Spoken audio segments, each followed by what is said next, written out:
Welcome to the Elevate podcast, brought to you by the Registered Master Builders. Each week we explore the ideas and practices that help us get the best from our businesses, our teams and ourselves.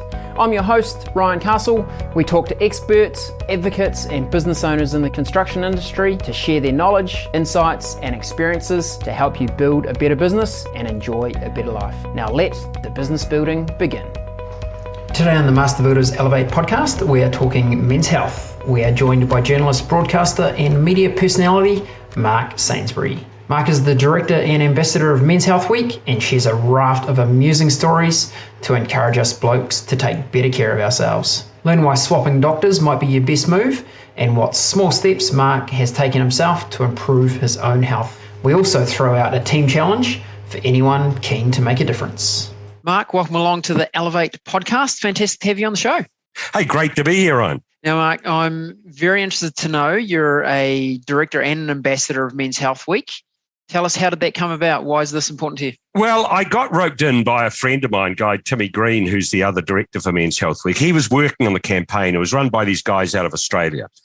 And it was pretty much, it's an important campaign, but they're more or less clicking the ticket and they wanted to get out of it. So we took it over. And because I'd been involved that first year, you suddenly realised how important all this stuff was because, we talk about health all the time, but the stats just aren't good. And what we're talking about with men's health is preventable deaths. We're all going to die. There's, as I say, death and taxes. What? Yeah, I'm sorry to break this to you. This is horrible news. But we don't have to die as early as we do. And there's some pretty horrid stats out there. I think 1 in 4 men never make it to retirement. All right. Now, obviously, some die like young or whatever. But if you look at it, if say you got a bunch of you and your mates, there's 4 of you, one of you isn't going to make it there. If you're Maori or Pacifica, it's 1 in 3. They're horrendous figures. So we're talking about preventable deaths, Ryan. We're talking about things that we shouldn't have to die of. So heart disease, suicide, diabetes, all those sort of things are preventable. And what we're about is just trying to encourage men. Men's Health Week, we don't rattle a tin. We don't ask for money. We ask for your attention. And we're just trying to gently coax people in and right across the spectrum. It's a funny thing, your health. You don't worry about it until later on, do you? Because you think you're bulletproof when you're young, you don't need to do anything. And part of that is true. I mean, you're younger, you're healthier, and you are a bit bulletproof, but you need to take steps all the way along the line. So that's how I sort of got involved. I started off as an ambassador. So we hit up people to become ambassadors. And of course, we wouldn't be here without the Master Builders. They've been with Men's Health Week since the start. I think it's 15 years ago it started in this country. And they were in and have been in ever since. It is the only thing they sponsor. I mean, they do their Houses of the Year shows and trade stuff, but in terms of sponsorship, this is it. This is what they do because they think it's important and we happen to agree with them. And it's always good when you put your money where your mouth is, isn't it? That's right. Right. Master Builders have done that. Well, it was interesting as well because, a couple of years back, right around Men's Health Week, the news came out about, the terrible figures in the construction industry in terms of depression and suicide. And so I thought it was a good thing, not that, but it was a good thing that Master Builders were already actively engaged in the space. They could see this coming. So that's been a big thing, and it still remains a huge part of the health spectrum. And like everywhere else, mental health used to be, it wasn't really an illness or something over there, and people didn't talk about it, but it's all part of our health, an important part of our health, and so a lot of our material and campaigning and awareness goes into that, which is why we brought Mike King in, and he's been an ambassador and been heavily involved at different levels over the years. Mark, it feels like we're making some progress. There is better awareness around men's health more broadly. There's certainly a much better focus on mental health now. I feel like we've got a long way to go. Sure. We're making some progress. What is it that stands in our way? Why are we so slow on getting on board with looking after ourselves, do you think? Bit of staunchness. There's a difference, I think, as well. Women are used to having their bodies poked at and prodded and all sorts of indignities done to them, and they do it because they bear children. There's an important part of their health is there's another dimension to how important it is. And guys, I mean, we get terrified. I mean, it's like with the digital rectal examination. It's when the doctor puts a finger up your bum to see that, because they can manually check the prostate. Now, that's only a small part of it. That maybe cover off 15%, but it's just, if you want to be safe. But guys, and you'd have all sorts of ridiculous stuff, you'd say, is this going to make me gay? Excuse me? I mean, and it's that, guys, it's somehow it's a threat to their masculinity and all that sort of stuff. And health generally, it's a bit like the dentist. When if you don't ask and you don't go and see, nothing bad's going to happen. And of course, this is the big mistake, because if you go and see a doctor and you go and see them early, and things like prostate and all sorts of conditions and cancers can be dealt with. I mean, prostate is the classic. Most men die with prostate cancer, not of prostate cancer. Most of us will get it in some form, but it doesn't have to be a killer. And this is our thing, I mean, nothing worse than going to see a doctor and they say, jeepers, Ryan, if you had to come and see me, 4 months ago, we could have done something. And so we don't want anyone to be in that position. So we've got to try and encourage them. Our focus a year ago was exactly that. Make an appointment, go and see your doctor. If you haven't in ages, just go and see them. And then they can get some of those baselines, like your cholesterol, your blood sugars, your prostate, all those sort of things they can do. They can have markers. And if you've done it back when you were, say, 40, when you're 50 and they check it again, they can see what's happened. And that's what's important about that. So it's just encouraging guys, but you talk to the doctors and they say there's 3 distinct types of people. There are people who just love going to the doctor or go at the drop of a hat. We all know those ones. There are some who will, go only if they need it. And there are some who just will not go. They have to be dragged kicking and screaming. And interestingly enough, this is where we also do in our pitch and in our ambassadors. We've started like a year ago. Amanda Gillies. Now, she was fantastic because, as she put it, men's health is everyone's health. And quite often it's the partners, it's the wives and the girlfriends or the sisters or the mothers who are the ones who are telling the guys, no, you've got to go and do this. We went to field days a few years ago, Timmy Green and myself, and we just had all these things we hand out, what's your score, which is a simple test, and how long, have you had a mole map done? Have you been to last see a doctor? All those things, those triggers that we're talking about, and it sort of tells you where you're at. So we're handing these out. The guys, no way were they going to grab it. The wives, yes, I'll take that, thank you, and I'll make sure he reads it. So that's part of it. And, our whole shtick is we're not there trying to get heavy with people and telling people you're a failure or whatever. It doesn't matter how bad you are. You can take a small step, you'll start to improve. Maybe we could make it the new team bonding event on the construction site. Everyone goes to the doctor for a bit of a team bonding.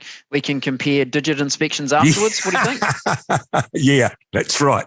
Well, you see, it's in a funny way, that might actually work. Because if it was everyone going and there's that safety in numbers, that might actually do it. And if it takes something like that, even, Ryan, to get people along, great. I mean, there's all sorts of initiatives going in and around the construction industry and mates in construction and various other things that people are doing. But, this is a goodie. And the prostate one's is a real classic because it can be dealt with, but it is that fear thing. Jeremy Wells and I last year, was it last year, year before, we had a digital examination done by Tom Mulholland, the doctor, or Big Hands Tom, as he's known in the trade. But we did that, and it was a bit of joking and stuff around it. But we did it because we knew it was important. And I still get people coming up to me and saying, "Hey, I saw you and an old newsboy on 7 Sharp having that done, and I went and got it done myself." And look, I don't care if we convince 3 people to do it, Ryan. It's a start. And Mark, I think that example of leadership is a really strong one. We've got lots of construction business owners that listen to the podcast. We're often saying, hey, lead by example. This is a great way to lead by example. Be open, talk to your teams, tell them that you've been for your health checkup, your annual health checkup with the doctor.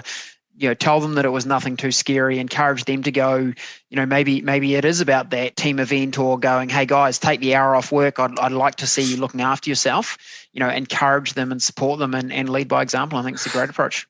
See, there's also things like diet, and especially, the tradies, the building industry, are famous for, living off pies and bottles of Coke. But you just observationally, you see that's changed. But people are getting this sort of live a bit healthier message. And that's what we're saying as well, with the small steps. Okay, just start slowly trying to improve your diet. It doesn't, don't go cold turkey or whatever. You still got an issue with smoking. People, I was a smoker. It was mandatory in the journalism business, and I think, and you think it was a bunch of smart people and how silly we could be. But again, you can see where that's been, but we're still going to try and, the things you can do to improve your health radically straight away is stop smoking and start exercising, and start eating better. But it doesn't have to be monumental and this all happens. Just ease yourself into it. And we know that if you try to take the monumental approach, that you'll likely go very hard for a week or 10 days or 2 weeks, and then you'll go, oh, this is way too hard. Yeah. Small incremental change over time is definitely the way to go. Yeah, that is exactly it. I mean, it's a funny. Sorry, Ryan. I was going to ask, one of the resources that I know we have on the Men's Health Week website is a little survey that people can take. What's your score? I'm going to do it straight after this and see what my score is. But do I need to be nervous? Is this going to tell me that I'm in terrible health and that I'm a disaster? See, what we use this thing for is it's a trigger. It's a reminder. So you go through and, actually, what's that? Have I had a prostate? No. Well, okay. What is a prostate test? Have I had my skin checked in recent times? So that's another thing. Skin is biggest organ in the body. And what we do, we on the website, we've got various podcasts. Sharad Paul, he's a professor. This guy's a polymath. This guy, he's a writer, he's a doctor, he's written textbooks, he's written novels, he teaches underprivileged kids sort of literary skills and things. Amazing guy. And he took the time to do a podcast for us on the skin, because the skin is a great barometer to your general health. And if your skin starts going bad, there's normally, quite often there's other things going on here. So again, that just comes back to our softly approach. So you do that test and you'll go through. So what I'll tell you is, they'll put you into 3 zones. Now, you look as though you look after yourself reasonably well. So you're not going to have any worries there. But what it will do is just trigger you. Oh, have I done one of these? Have I done one of these? When's the last time I did that? When's the last time I did? And those sort of stuff. So that's what it's handy, as well as just identifying people where they're at or giving them an idea. It raises these issues that it's going to help you with men's health. And I think the peace of mind is really valuable, Mark. I did go to the doctor myself only a couple of months ago. We kind of did all those baseline tests you're talking about, got all the bloods done, cholesterol, and there's no downside, right? Because for me, all of my results came back clear, and I was in good health. So I was like, great, tick, keep doing what I'm doing. But if I had an issue, then it would have been picked up. We could have taken some proactive action and done something about it. See, it's a bit like when you go through customs. I don't know about you, but whenever I go through customs, I always feel guilty. I think I haven't got anything to feel guilty about, but somehow you just get that vibe. Totally.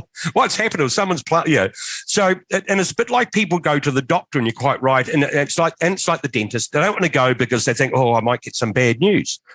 Well, you're only going to get worse news if you don't go. I mean, that's the reality of it. So, and the other thing where you had one of the podcasts, I've got Nick Oscroft, who's my doctor, and I was talking to him about, well, what if you don't like your doctor? I had somebody rang me the other day and they said, look, I've got a mate of mine goes to a doctor. She's a female doctor. She won't do a digital rectal test. I said, well, that's some people, there's all sorts of different things and practices people do. You just go to the practice manager and say, I need to see another doctor to get this done. And if you don't get on with your doctor, this is the other thing. You're not forced to stay with them. If you've got to find a doctor who you're comfortable with, who you trust, and who you feel communicates properly with you. And if you don't, the doctors are not going to sit there and going, oh, how terrible, Ryan's left me and gone for another doctor.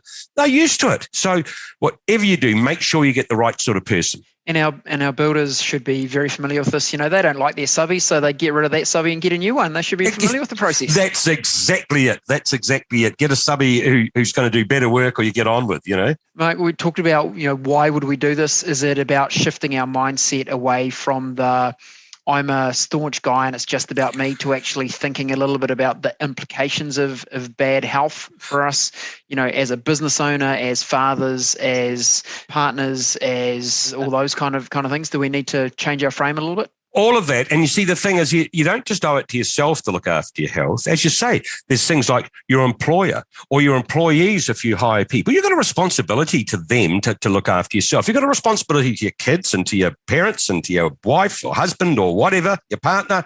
You've got a responsibility to them as well. So it's not just, don't just do it for yourself. And if you're getting calms better, and that's right, change the mindset. And it's funny how, we've over the years, things have changed. I mean, you just think about it. We used to smoke on planes, and you used to be able to buy all sorts of terrible foods and things like that. And all that has changed. I was reading a thing recently about what are some of the biggest in terms of health in America. One of the biggest factors was refrigeration, because when they brought in refrigeration, they stopped curing meats. A lot of meat was cured, and the stuff that they were curing it with was poison. Right. It was really, really bad. And so there was this big change in the 40s. So that, because when people could refrigerate, and then they could get sort of different foods and, keep things fresher. But yeah, these chemicals they used to pour into stuff. So things have evolved. It's funny when you look back on, just how much has changed. There was a guy, I think Thomas Midgley Jr., who is considered the, probably one of the most, killed more people, I think, on the planet than anyone else. And you would never have heard of him, would you? Thomas Midgley Jr. Why? Because he invented leaded petrol, which they used to stop them, knocking in engines. And then he came up with Freon, which was the hydrocarbons used to go into our air conditioning, in cars and stuff, and just opened up the ozone layer.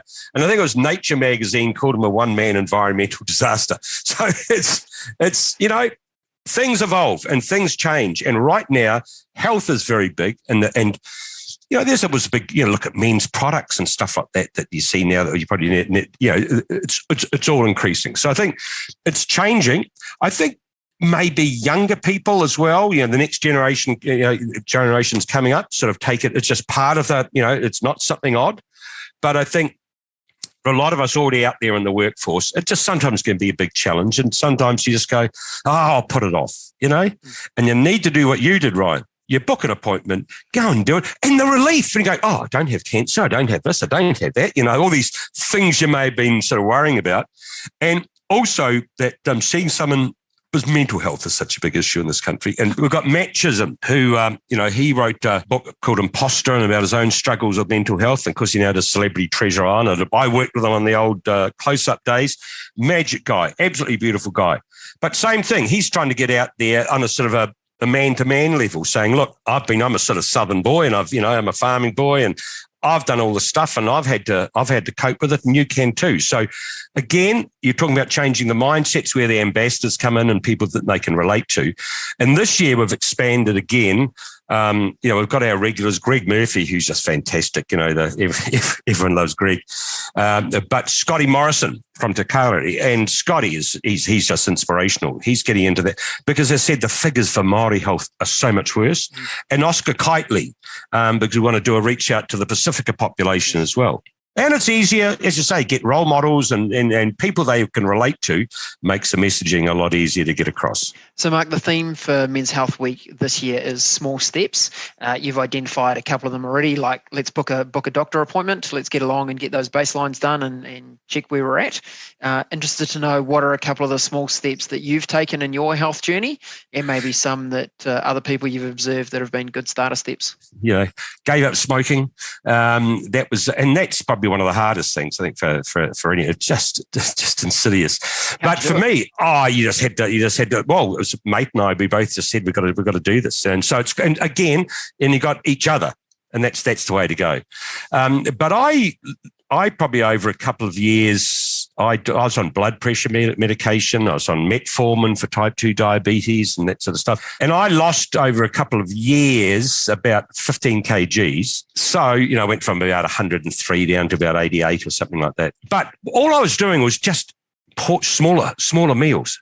And you see, I've got a really sweet tooth and I love chocolate and all that stuff. The only way is just not to have it in the house. Or, you don't want to go just too crazy. Yeah, have some, but just keep it in proportion, But just that cutting back meal sizes. And we found we were just eating these sort of gargantuan meals. We weren't sitting out to, but you'd make this big, huge pile of food. And I found just cutting back on that, it was, that made, and it was just over a period of time. It wasn't sort of this sort of rapid thing, because as you say, say, we've been through, my wife and I've been through all sorts of every fad diet there's been. We've tried it, the Atkins and the Israeli and there's this and that. And you're right. In the end, they always say break for some reason. So you're better off. And I remember Professor Mann, who's a professor of nutrition down at Otago University. I remember talking to him about this once. He said, you should eat like your grandmother told you to, and it's just sensible.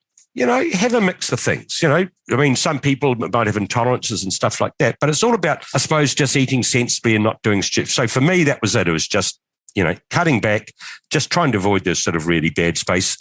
And then for other things like with smoking and that sort of stuff, it's always good to have another mate involved because that just keeps you both honest, And if you have a problem or whatever, fall off the wagon, here we go, let's get back into it. And it's all those sort of things. I mean, even at work, and it's the same like we've got tips in there with mental health and things like that as well. And just, what to do and, how to approach people. And sometimes people won't want to talk, but you've got to make sure they know you're there if they do. You can't just sort of force yourself. So there's all sorts of small things we can do. Just try walking a bit further each day or, going to work, sort of, maybe moderate some of the morning teas or whatever. So there's all bits and pieces, and little by little, those changes really turn into something. Yeah, maybe we'd better introduce the salad challenge on site. Yes, that's right. One day a week, let's have a salad challenge. Who can bring the best salad or buy one and have that instead of the saucy roll and the pie? That's right. Or we could bring around tofu surprise for the burly builders as they get their morning tea. But isn't that funny? I mean, things like salads and stuff. But now it's just a change in your focus, and you're also seeing, people, cutting back on meat and things like that as well in terms of improvements in their diet and just getting the veggies and things like that. And so, yeah, that's the way to go. And as I said, this year, it's like with all those things, all facets, just small steps, just get yourself there. And the good thing with a small step is that you can achieve it and you feel good. And it helps to feel good if you're going to try and tackle something. And Mark, thinking forward to how, we've made some progress where we're talking about these things more, there are more options available, all those kind of good things. If you were to think forward to 2050, what would you like the New Zealand males to be operating like, or how could we progress? What would be the nirvana in 2050? In 2050, I'd like to see some of those stats come down. Just the less of the needless deaths, and I think one of the big issues, and I think it's going to remain a big issue all the way through for us, is the mental health aspect. People are just there's that struggle, and especially you're finding it in the construction industry, also in the rural communities. So that's what I'd like to see. I'd like to see us where having those sort of discussions is more normal, and we're not frightened by them. And we're sort of going to look. So it's being more open about our health. I think that would signify a big change. And if there's someone listening to the podcast today and they are feeling the pressure because there's supply chain challenges, there's economic challenges, there's people, availability of staff and labour. So there really are some construction business owners out there that are doing it tough at the moment, under a lot of mental load.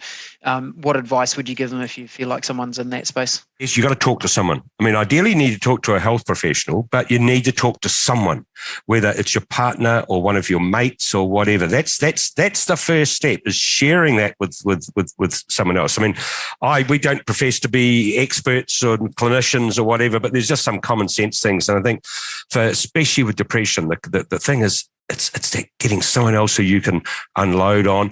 And that means on the other side, we've got to be good listeners. It's not about us telling them, you need to do this. You've got to just be there to listen to them. And that's what's so important. People can go to our website, menshealthweek.co.nz, and we've got lots of tips and things. Also what we started doing, and this was largely through Master Builders, and as Nari and Fernanda, who we worked with there, came up with this idea of quizzes, because they all love people like the office quiz. So we started doing health quizzes and various questions in there, because I do it, we do it every day, the sort of the online ones or in the DOM or whatever. And because it brings in a little bit of competition and that sort of stuff. So it's another sort of, keep trying to think of different ways that we can get the message out. So the quizzes have been a real hit, and we have more of those. So that's all on our website as well. Great. Well, how about we throw out the challenge to our listeners to take the Men's Health survey? We'll put the link in the show notes so people can access that. And why don't you encourage your entire team to do the survey, have a bit of a chat about it, open up the communication around men's health, and we probably need some prizes. So what if you get the best score, you get a sausage roll, and if you get the worst score, you get a salad? Should we do something like that? That could be the way to go. We'll leave the prizes up to the individuals, but I think that's a great tool to, again, if we can talk about it, we can keep communicating about it. If we can be open with our teams, if we can lead by example, then we're going to keep that conversation heading in the right direction. And can I just finally do a big shout out to Dave Kelly and the whole team there at Master Builders, because, we couldn't do this without them. And I'm not just sucking up to them. I like them because their heart is in the right place. They really believe in this as we do, and that's why they got behind it. I think that's what makes it so successful. When you're working with people who share the same sort of vision and goals, it's a lot different than somebody just wants to, get their logo up on something. So, yeah, good on you, Master Builders. Look forward to it. And all those builders out there, your listeners, whether they're building owners or you're on the tools, go to our website. Even if you don't go to our website, just start talking to your mates. Fantastic wrap there, Mark. Thanks for joining us today. Your messaging has been absolutely on point, and really, really appreciate you getting in behind Men's Health Week and with the support of Master Builders and furthering this conversation for the men in Aotearoa. Cool, and thank you, Ryan. Thank you for getting behind it as well. Absolute pleasure. Cheers, mate. Oh, that's great.